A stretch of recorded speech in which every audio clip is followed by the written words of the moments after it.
Hola chicos, buenos días, bienvenidos al día de hoy, lunes 18 de mayo. Continuamos con nuestra materia de química. Van a sacar todos por favor su libro en la página 254 y vamos a dar lectura. La balanza analítica. En la secuencia didáctica 15 se revisó que la unidad de cantidad de materia es el mol y que este último se encuentra relacionado con el número de átomos o moléculas de los reactivos que intervienen en una reacción. Sin embargo, las partículas son muy pequeñas, ya que se encuentran en un nivel submicroscópico y no se pueden contar a simple vista. Es por esto que existe la masa molar, un concepto que nos permite relacionar los submicroscopios con una escala macroscópica. A partir de esta es posible determinar la cantidad de reactivos y productos, además de calcular rendimientos de las reacciones químicas. Todas estas mediciones pueden hacerse por medio de una balanza.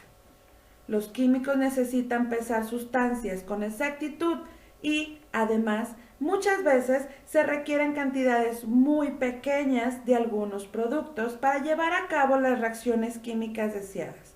Por lo que en los laboratorios químicos, un instrumento de medición indispensable es la balanza analítica. Por ejemplo, la figura 3.11. Estas son balanzas que se caracterizan por su exactitud, precisión y sensibilidad, ya que permiten determinar la masa de una sustancia con una precisión de 0.1 miligramos. ¿Sabes cuánto es esto? Para que tengas una idea, la masa de un grano de arroz es de alrededor de 25 miligramos. Es decir, que una balanza analítica puede ser utilizada para calcular con precisión la masa de 1 entre 250 granos de arroz. Trata de dividir un grano de arroz en 250 partes y eso es lo que puede medir con precisión la balanza analítica.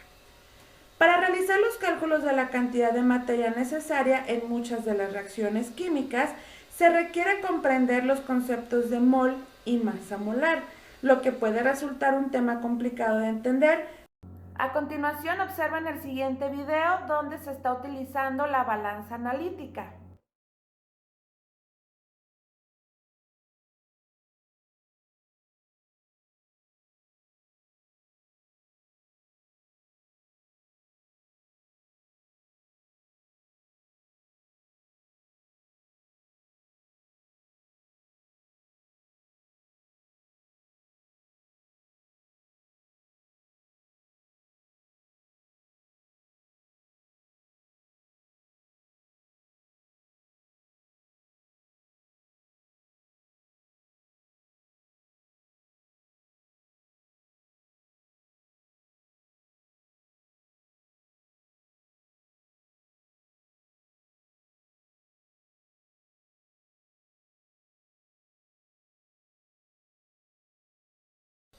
La ley de la conservación de la materia. En una reacción química, los átomos de los reactivos se separan y se unen de manera distinta para formar los productos que tienen propiedades diferentes a las de las sustancias iniciales. Realiza la siguiente actividad para iniciar el estudio de esta secuencia didáctica. Bien, estamos observando una imagen donde está entrando, en nuestra primera imagen tenemos metano. El metano se conforma con 4 hidrógenos y un carbono. En este caso los hidrógenos van a ser las figuras redondas grises y el carbono va a ser el círculo negro. A esto le vamos a agregar 2 moléculas de oxígeno. En este caso tenemos 4 átomos, son 4 círculos de color rojo. Al pasar por dicha reacción, nosotros vamos a obtener dióxido de carbono, donde pues obviamente tenemos 2 oxígenos juntados con un carbono. Y por último nos queda agua. Bien, entonces, para nosotros afirmar que existe una conservación de la materia, pues vamos a observar la reacción química, donde si se fijan está entrando un átomo de carbono y está saliendo un átomo de carbono. Esto es un círculo negro entrando y un círculo negro saliendo. De hidrógeno tenemos 4 átomos entrando y 4 átomos saliendo, donde tenemos 4 círculos grises que están entrando y 4 círculos grises que están saliendo. Y por último, el oxígeno, tenemos 4 átomos entrando y saliendo 4 átomos.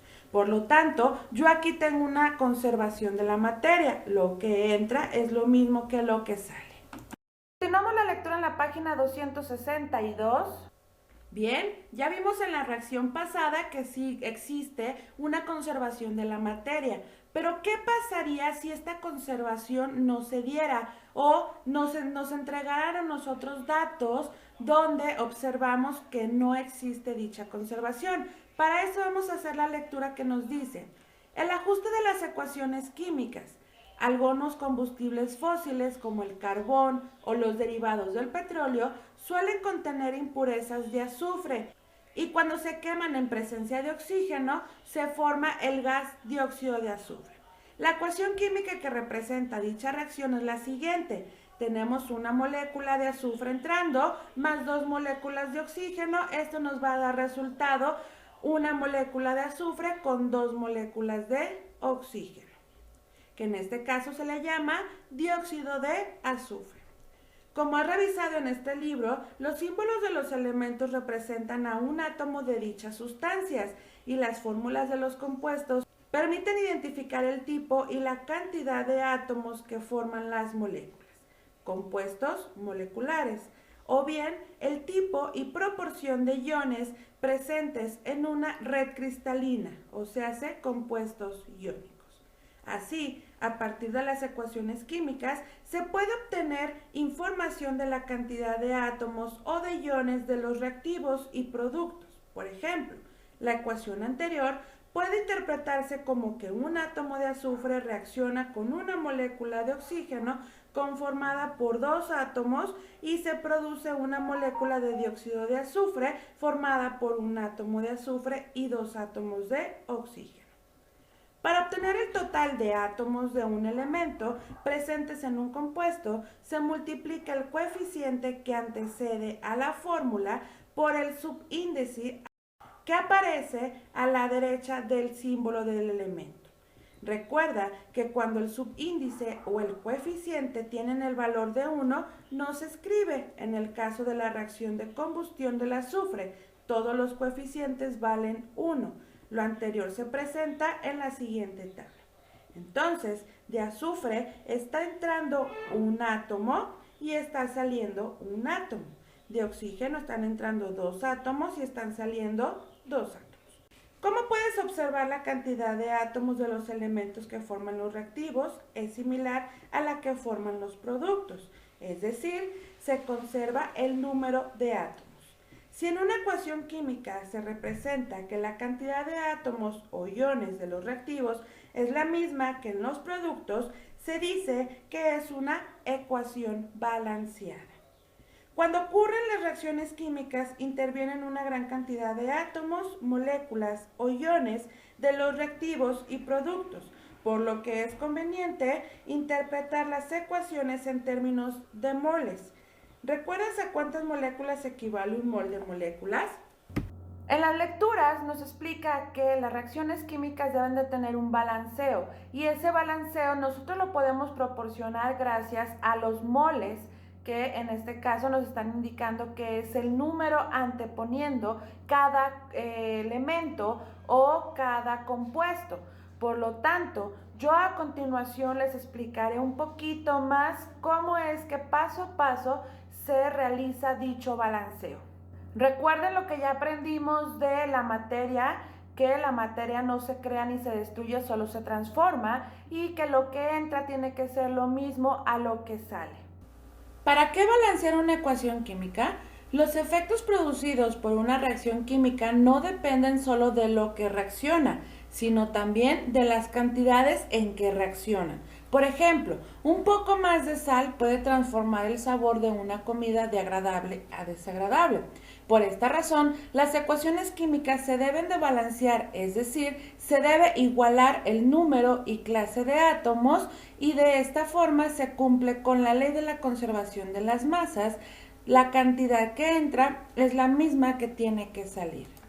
¿Recuerdan las clases pasadas donde estábamos observando la conservación de la materia? Donde, pues recordando, teníamos una reacción química, la cual pues obviamente en este caso está balanceada debido a que detectamos que la masa de los reactivos es la misma de los productos. Pero ¿qué pasaría si tuviéramos una reacción química que no estuviera balanceada?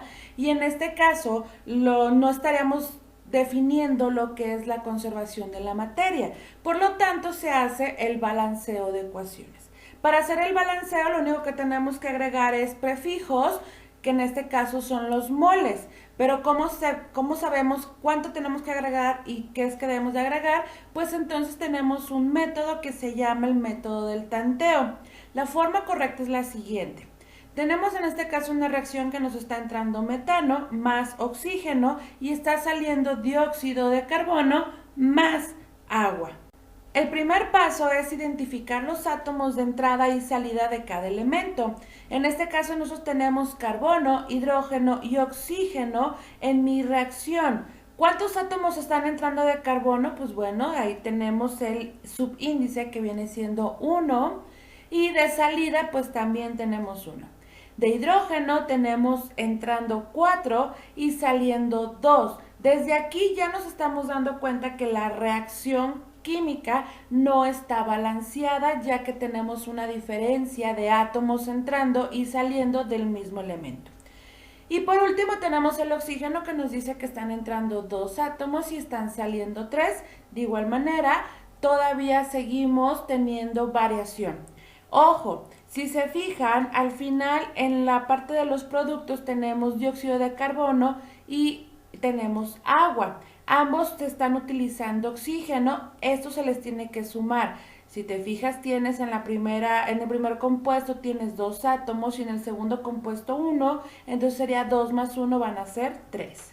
Mi segundo paso es igualar la ecuación comenzando con los metales y después los no metales. En este caso, si estuvieras trabajando con ambos elementos, pero en este caso solo tenemos un carbono, pues comenzamos con el carbono. Ya nos dimos cuenta que el carbono está entrando 1 y está saliendo 1, entonces ahí ya estamos iguales. Vamos al siguiente paso. Ahora me dice que tengo que igualar los elementos de hidrógeno y al final el oxígeno. Ya sabemos que están entrando 4 hidrógenos y están saliendo 2. Entonces, lo que tenemos que hacer es darnos cuenta dónde nos hace falta aumentar átomos para igualarlo. Esto significa que nos hacen falta en la parte de los productos, o sea, hace la parte saliente. Entonces, ahí yo tengo que agregar un número que va a ser el prefijo, que en este caso son los moles, para igualar. Si yo sé que están entrando 4 y están saliendo 2, para igualarlo, pues esto tendría que multiplicarlo por otro 2, que sería 2 por 2 y me va a dar 4. Ahora sí, ya tengo los hidrógenos balanceados. Siguiente paso es volver a rectificar toda mi reacción. ¿Por qué? Puede que a lo mejor cuando yo empiece a agregar coeficientes, o en este caso moles, me vaya a alterar todo por completo. Entonces lo que tengo que hacer es volver al inicio, donde yo ya sé que tengo en entrada un carbón, salida un carbón, hidrógeno ahora tengo 4 entradas y ya tengo 4 de salida, y oxígeno sé que tengo 2 de entrada y por último tengo 4 de salida. Ojo, como nosotros ya agregamos 2 moles en agua, esto significa que ahora tengo 2 por 1 en cuestión del oxígeno y son 2 de ese lado, más los 2 que tengo en el dióxido de carbono. Entonces ya tengo 4. Ya no tengo 3 como tenía antes, ya tengo 4. Aún así, el oxígeno sigue todavía sin ser balanceado y vamos al siguiente paso. Bien, entonces solo nos queda balancear el oxígeno. Ahora yo sé que de salida tengo 4 oxígenos y de entrada tengo 2. Entonces tengo que agregar un coeficiente a la parte entrante para yo poder multiplicar y me dé la misma cantidad. En este caso me harían falta multiplicarlo por 2 para que sea 2 por 2, me va a dar 4 y ya se iguale con los 4 que ya tengo de salida. Por último, ya solo me resta multiplicar los coeficientes con los números de átomos. Otra nota, cuando no me indica a mí ningún coeficiente, esto significa que es 1. También cuando a mí no me indica ningún subíndice, esto también significa que es 1.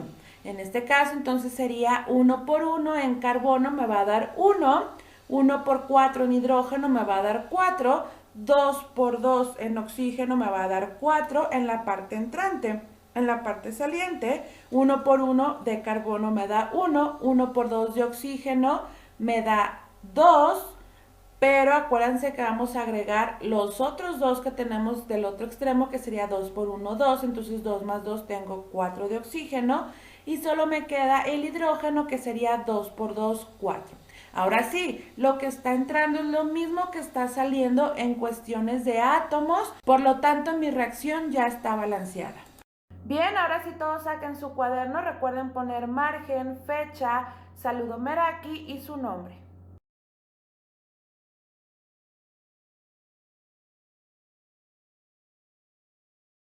La actividad del día de hoy es la número 60. El título es Balanceo de reacciones químicas y el objetivo es identificar la conservación de la materia en reacciones químicas.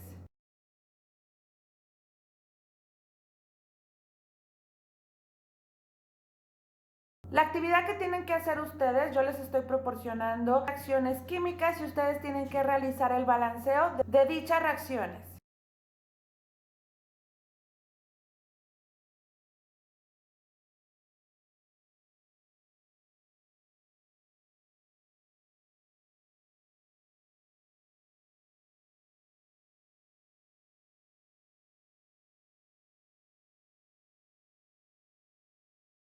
Esto es todo por el día de hoy. Nos vemos en la siguiente clase, que es el viernes. Hasta luego.